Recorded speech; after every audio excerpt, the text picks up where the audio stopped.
Alhamdulillah jemaah masih di Islam itu indah dan tadi kita sudah membahas mengenai karena anakku surga menantiku. Masya Allah sudah banyak sekali yang dibahas. Dan Alhamdulillah sekarang kita akan memberikan lagi kesempatan untuk jemaah supaya pertanyaan bisa dijawab sama guru-guru kita. Sekarang langsung aja kita masuk ke segmen Tanya Dong Ustadz. Kami semua tanya dong Ustadz. Masya Allah, Alhamdulillah pertanyaannya bagus-bagus banget dan sudah dipilih oleh tim Islam itu Indah. Langsung aja kita bacakan pertanyaan pertama dari hamba Allah. Assalamualaikum Ustadz Ustazah, Waalaikumsalam warahmatullahi wabarakatuh. Saya mau tanya nih bagaimana menghadapi mertua yang tak kunjung memberi restu kepada pernikahan kami yang sekarang kami sudah mempunyai 3 orang putri. Gimana ya cara agar kami mendidik anak-anak kami dan menjelaskan keadaan kami kepada anak-anak kami. Karena mereka selalu menanyakan kepada kami, kenapa kita tidak pernah ketemu nenek dan kakek? Saya takut nanti malah anak-anak saya jadi membenci kakek neneknya mereka. Baik, terima kasih Ustazah. Mohon dijawab oleh guru kita Ustadz Maulana. Bismillahirrahmanirrahim. Masya Allah, tabarakallah. Inilah kehidupan. Ujian pasti akan datang dari sisi manapun. Mungkin kita suami istri udah baik, ternyata masih ada lagi dan sebagainya. Dan inilah bagian daripada untuk mendewasakan diri. Untuk menyikapi mertua yang tidak memberikan restu kepada anak, sebenarnya banyak solusi. Apalagi sudah punya 3 anak, bisa lewat jalur anak sebenarnya. Ingat ya, perhatian orang tua itu lebih cenderung kepada cucunya itu. Mungkin kita tidak bertengkar kalau masih jadi anak. Tapi ketika dia sudah punya cucu, bisa jadi kita bertengkar disebabkan karena anak kita sendiri kepada orang tua. Nah, kalau mau mendapatkan atau menyikapi mertua yang tidak kunjung memberikan restu, maka hal-hal apa yang harus dilakukan? Berikan perhatian. Ingat ya, orang tua itu butuh perhatian. Supaya apa? Sebenarnya gini, mereka butuh dihargai. Betul. Nah, kenapa orang tua tidak memberikan restu? Bisa jadi karena merasa dia tidak dihargai, tidak ditempatkan sebagai orang tua. Karena bisa jadi orang tua setengah mati mendidik, membesarkan, justru ketika dia lebih memilih pasangannya dibanding dirinya. Nah, itu seperti itu, maaf ya. Pemikiran orang tua itu butuh yang namanya perhatian. Kemudian apa lagi? Timbulkan kasih sayang. Apanya kasih sayang itu apa? Orang tua itu tidak butuh materi. Bagaimana kita memberikan perhatian kasih sayang kita kepada orang tua. Dan paling bagus itu, tidak ada salahnya mungkin dibenci. Tapi tolong bawa anak-anak kita nginap di rumah orang tua. Iya. Pasti senang itu. Senang, Atau begini, bisa nggak papa yang kasih nama? Ya Allah, Cucunya, berikan kesempatan. Itu luar biasa loh.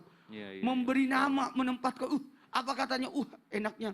Aku mau kalau bapak yang guntingin rambut pada saat akikah. Ya. Wah itu, apalagi kalau nanti acara akikahnya ditempatkan di rumahnya. Iya, Atau bikin acara di rumah beliau. Itu luar biasa. Atau ajak jalan-jalan. Yang paling praktis sih, yang paling enak itu bawa umroh. Sekeluarga. Betul. Enak itu. Maka merasa, aduh aku begitu dihargai, dimuliakan oleh anakku. Jadi apa-apa, sebenarnya gini, kita memang bisa melakukan, tapi izin dan restu itu sangat penting. Ridha Allah, bi ridal walidain, sutullah sutul walidain. Itu yang kita harapkan. Oke, makasih. Masya Allah. Udah ada Habib yang angkat nol. Luar biasa, Habib langsung lah yang ngasih tahu kalau habis waktunya. Baik, kita lanjut ke pertanyaan kedua. Ini ada pertanyaan masuk ke Instagram kita dari hamba Allah juga. Assalamualaikum Ustazah, Waalaikumsalam warahmatullahi wabarakatuh. Bagaimana ya hukumnya anak perempuan sebelum balik sama sekali tidak pernah diajarin sholat dan ngaji. Lalu setelah balik malah sama sekali tidak mau sholat dan mengaji. Anak ini broken home dan tinggal sama ayahnya yang juga sama sekali tidak pernah sholat. Puasa apalagi mengaji. Bagaimana ya Ustaz dan Ustazah, mohon penjelasannya.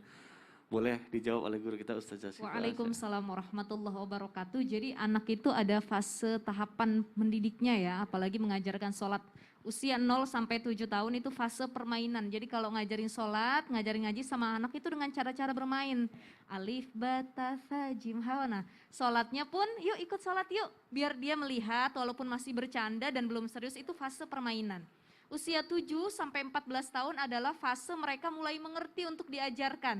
Fase pengajaran akhlak, adab.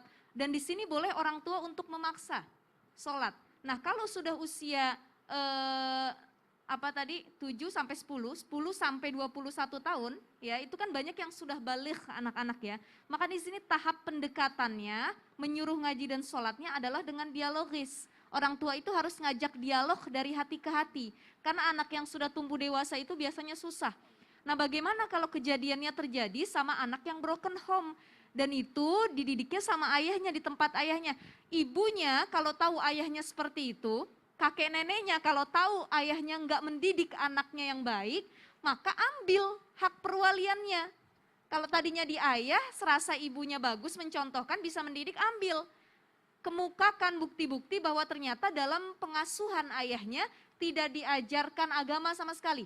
Tidak diajarkan kebaikan sama sekali. Dan yang paling penting anaknya diajak dialog, kamu mau nggak tinggal sama ibu? Diajarkan dikit-dikit, karena anak itu nggak bisa langsung dipaksa kalau udah usia balik. Nah, nanti kalau dia tidak sadar juga, sudah dipindahkan ke lingkungan yang baik, udah ditarik nih hak asuhnya sama orang tua yang lain, sama nenek kakeknya, tapi ternyata lingkungan itu tetap tidak merubah dia, sudah dedengkotnya hatinya seperti itu, sikapnya seperti itu, maka ya sudah, tawakal saja, yang penting orang tua sudah ikhtiar mendidik anaknya, begitu. Karena anak yang sudah balik, kalau dia meninggalkan sholat, dia tidak bisa mengaji sama sekali, dia bermaksiat kepada Allah, itu bukan lagi ditanggung oleh orang tua, tetapi oleh dirinya sendiri. Wallahu a'lam bishawab. Masya Allah, alhamdulillah jamaah, mudah-mudahan terjawab. Dan alhamdulillah luar biasa tema kita hari ini, kita membahas mengenai bagaimana sih supaya anak kita bisa menyelamatkan kita ke surga, dan insya Allah akan ditarik kesimpulan oleh guru kita Ustadz Syam dan juga dipimpin oleh doa. Silakan. Jamaah Islam itu yang dimuliakan Allah Subhanahu wa taala, salah satu anak soleh yang disebutkan dalam Al-Qur'an yaitu daripada Nabi Ismail alaihissalam, anak soleh dari Nabi Ibrahim alaihissalam. Dan kalau kita perhatikan, Nabi Ibrahim tidak pernah memaksa anaknya menjadi anak soleh. Nabi Ibrahim alaihissalam hanya sibuk mencontohkan kesolehan kepada anaknya. Maka sebelum kita berharap, kita sibuk menuntut anak kita menjadi anak soleh, menjadilah kita orang tua yang soleh terlebih dahulu. Contohkanlah sesuatu yang baik terhadap anak kita. Kita tidak usah berharap ya terlalu sibuk menjadikan anak kita menjadi anak soleh sehingga bisa menyelamatkan kita ke surga. Kita terlebih dahululah menjadi anak soleh bagi orang tua kita, karena kama tadi nutudan, sebagaimana engkau ingin diperlakukan, begitu pula lah perlakuanmu terhadap orang lain. Sebagaimana kita menjadi anak soleh terhadap orang tua kita, begitu pula lah nanti anak kita menjadi anak soleh bagi kita. Maka perbaiki diri kita, insya Allah seorang anak terlahir fitrah, terlahir baik, maka mereka mencontoh daripada apa yang dilakukan oleh orang tuanya. Bismillahirrahmanirrahim. Alhamdulillahi rabbil alamin. Allahumma salli ala sayyidina Muhammadin wa ala alihi wa sahbihi wa sallim. Rabbana hab lana minas salihin. Ya Allah, berikan kami keturunan yang saleh dan salihah. La in ataitana salihan lanakunanna minasy syakirin. Jikalau engkau memberikan kami keturunan yang saleh, tentu kami akan menjadi hamba-Mu yang bersyukur. Wa sallallahu ala sayyidina Muhammad walhamdulillahi rabbil alamin. Amin, amin ya Allah, ya Rabbal Alamin. Alhamdulillah, alhamdulillah jamaah, di pagi hari ini kita sudah mendapatkan ilmu yang luar biasa. Mari kita berdoa mudah-mudahan ilmu yang kita dapatkan di pagi hari ini bermanfaat untuk kita semua. Sekali lagi saya ingin berterima kasih dalam-dalamnya kepada guru-guru kita, kepada jamaah yang sudah menyaksikan Islam itu Indah. Akhir kata saya Mikdad Adausi mohon undur diri, mohon maaf apabila ada salah-salah kata. Wabillahi taufiq wal hidayah. Wassalamualaikum warahmatullahi wabarakatuh. Waalaikumsalam warahmatullahi wabarakatuh. Ila